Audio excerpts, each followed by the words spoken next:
السلام علیکم ویورز، بسم اللہ الرحمن الرحیم۔ آج کی ویڈیو میں آپ کے ساتھ لا حول ولا قوت الا باللہ العلی العظیم کی فضیلت بیان کی جائے گی۔ قرآن پاک میں سورہ کاف آیت نمبر 39 میں اللہ تعالیٰ فرماتے ہیں وَلَوْلَا اِذْ دَخَلْتَ جَنَّتَكَ قُلْتَ مَا شَاءَ اللَّهُ لَا قُوَّةَ إِلَّا بِاللَّهِ، اور جب تو اپنے باغ میں داخل ہوا تو کیوں نہیں کہا ما شاء اللہ لا قوت الا باللہ، ہوتا وہی ہے جو اللہ کو منظور ہے، طاقت کا سرچشمہ صرف اللہ ہے۔ ایک اللہ والے امام کا کہنا ہے کہ میں نے مشکلات کو آسان کرنے والا اور بے چینی کو ختم کرنے والا لا حول ولا قوت الا باللہ جیسا کوئی کلمہ نہیں پایا۔ یہ کلمہ تسلیم و رضا کے عقیدہ کو جمع کرتا ہے اور اسی کلمہ سے مزاج میں سکون اور ٹھہراؤ پیدا ہوتا ہے۔ اکثر لوگ کہتے ہیں کہ ہمیں کوئی ایسا وظیفہ بتا دیں جس سے ہمیں دو جہانوں کی خیر نصیب ہو جائے۔ اس سوال کے جواب میں قرآن و سنت کی روشنی میں کئی ایک اذکار بتلائے جا سکتے ہیں، لیکن بلا شبہ اور بلا مغالبہ ہمارے دین میں حالات کی بہتری اور آخرت میں درجات کی بلندی کے لیے سب سے آسان اور مختصر وظیفہ لا حول ولا قوت الا باللہ ہے۔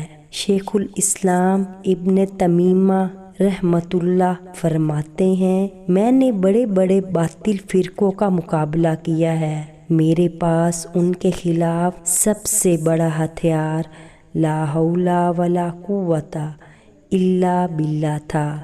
میں اس کو کثرت سے پڑھتا اور اللہ تعالیٰ اس کی برکت سے میرے لیے فتح اور کامیابی کے سب دروازے کھول دیتے تھے، بلکہ وہ ایک جگہ فرماتے ہیں لا حول ولا قوت الا باللہ کی وجہ سے بڑی بڑی ہولناکیاں ختم ہو جاتی ہیں، بڑے بڑے بوجھ اتر جاتے ہیں اور اس کلمہ کے ذریعے مسلمان بہت بلندیاں حاصل کر لیتا ہے، کیونکہ لا حول ولا قوت الا باللہ پڑھنے والا اپنے سارے معاملات اللہ تعالیٰ کے سپرد کر دیتا ہے، اور جو شخص اپنے معاملات اللہ تعالیٰ کے سپرد کر دے تو پھر اللہ تعالیٰ ایسے شخص کو کبھی ضائع نہیں کرتے۔ لا حول ولا قوت الا باللہ دیکھنے اور پڑھنے میں ایک مختصر جملہ ہے، لیکن یہ قوت، طاقت، توفیق اور اللہ کی رحمت و جنت کا عظیم خزانہ ہے۔ اس کو اپنی زبان کا ورد بنا لیں۔ باقی رہنے والی نیکی۔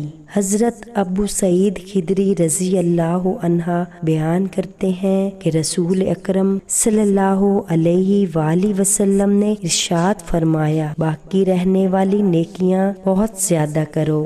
صحابہ کرام رضی اللہ عنہما نے کہا اے اللہ کے رسول وہ نیکیاں کون سی ہیں؟ رسول اکرم صلی اللہ علیہ وآلہ وسلم نے پہلے 4 نیکیاں بیان کی اور فرمایا یہ باقی رہنے والی نیکیاں ہیں، اور آخر میں ارشاد فرمایا لا حول ولا قوت الا باللہ، یہ بھی باقی رہنے والی نیکیوں میں سے ایک نیکی ہے، گناہوں کی بخشش۔ حضرت عبداللہ بن عمرو بن عاص رضی اللہ عنہما بیان کرتے ہیں کہ رسول اکرم صلی اللہ علیہ وآلہ وسلم نے ارشاد فرمایا جو شخص بھی زمین پر لا الہ الا اللہ واللہ اکبر ولا حول ولا قوت الا باللہ پڑھتا ہے، اللہ سمندر کی جا کے برابر گناہ بھی معاف کر دیتے ہیں۔ عرش کے خزانوں میں سے ایک خزانہ۔ ایک دفعہ حضرت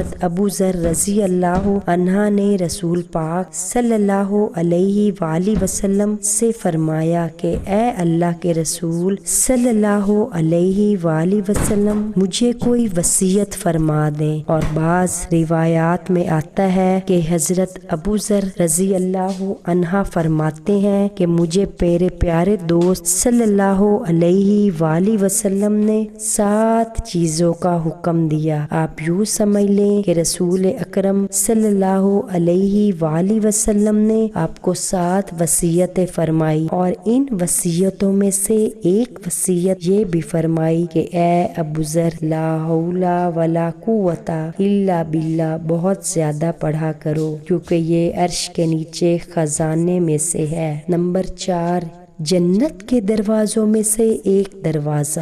حضرت قیس بن سعد رضی اللہ عنہ بیان کرتے ہیں کہ ان کے والد گرامی نے ان کو رسول اکرم صلی اللہ علیہ وآلہ وسلم کی خدمت کے لیے آپ کے پاس بھیجا۔ قیس کہتے ہیں کہ میرے پاس سے نبی کریم صلی اللہ علیہ وآلہ وسلم گزرے، میں نماز پڑھ کر فارغ ہو چکا تھا۔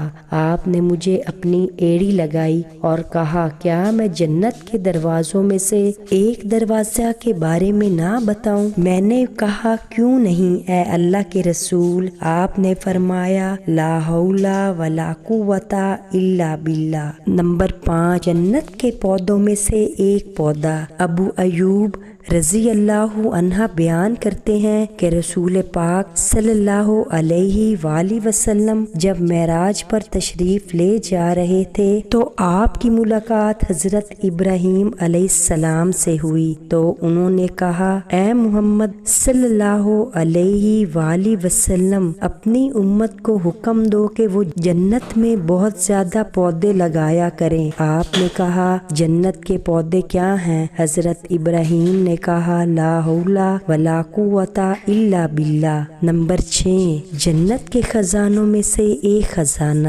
ابو موسیٰ اشعری رضی اللہ عنہ بیان کرتے ہیں کہ ہم رسول اکرم صلی اللہ علیہ وآلہ وسلم کے ساتھ سفر پر تھے، اور ہمارا معمول یہ تھا کہ جب ہم چڑھائی کی طرف چڑھتے تو اللہ اکبر کہتے، ذکر کرتے ہوئے صحابہ کی آوازیں بہت زیادہ بلند ہو رہی تھیں۔ رسول اکرم صلی اللہ علیہ وآلہ وسلم نے فرمایا اتنی اونچی آواز سے ذکر کرنے کی کوئی ضرورت نہیں، تم بہرے یا غائب پروردگار کو نہیں پکار رہے، بلکہ تمہارا رب بہت زیادہ سننے والا اور خوب دیکھنے والا ہے۔ ابو موسیٰ کہتے ہیں کہ اسی دوران رسول اکرم صلی اللہ علیہ وآلہ وسلم میرے پاس تشریف لائے اور میں آہستہ آواز میں لا حول ولا قوت الا باللہ پڑھ رہا تھا۔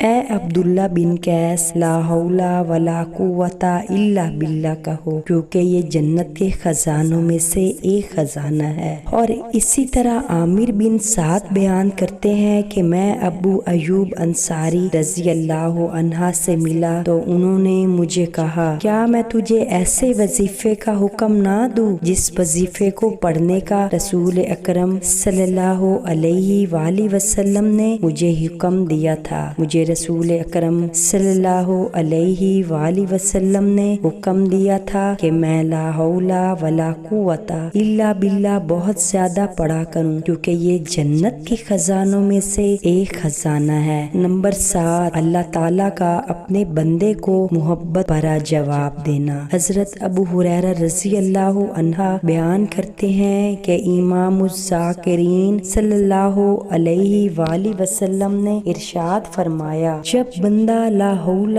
ولا قوت الا باللہ کہتا ہے تو اللہ تعالیٰ فرماتے ہیں میرا بندہ فرما بردار ہو گیا اور اس نے اپنا آپ میرے سپرد کر دیا۔ نمبر 8، جہنم کی آزادی کی ضمانت۔ رسول اکرم صلی اللہ علیہ وآلہ وسلم کی ایک طویل حدیث ہے جس کا آخری ٹکڑا کچھ یوں ہے۔ آپ صلی اللہ علیہ وآلہ وسلم نے ارشاد فرمایا اور جب مسلمان لا الہ الا اللہ ولا قوت الا باللہ کہتا ہے تو اللہ تعالیٰ فرماتے ہیں واقعی میرے سوا کوئی الہ نہیں اور میرے بغیر کوئی حرکت و قوت نہیں۔ اور وہ کہتے تھے جس نے اپنی بیماری کے ایام میں یہ بولا پھر وہ وفات پا گیا، آگ اس کو نہیں کھائے گی۔ سبحان اللہ۔ آپ بھی لا حول ولا قوت الا باللہ العلی العظیم کا روزانہ ذکر کیا کریں۔ مجھے امید ہے کہ آج کی ویڈیو آپ کو پسند آئے گی۔ مجھے دعاؤں میں یاد رکھیے گا۔ اللہ حافظ۔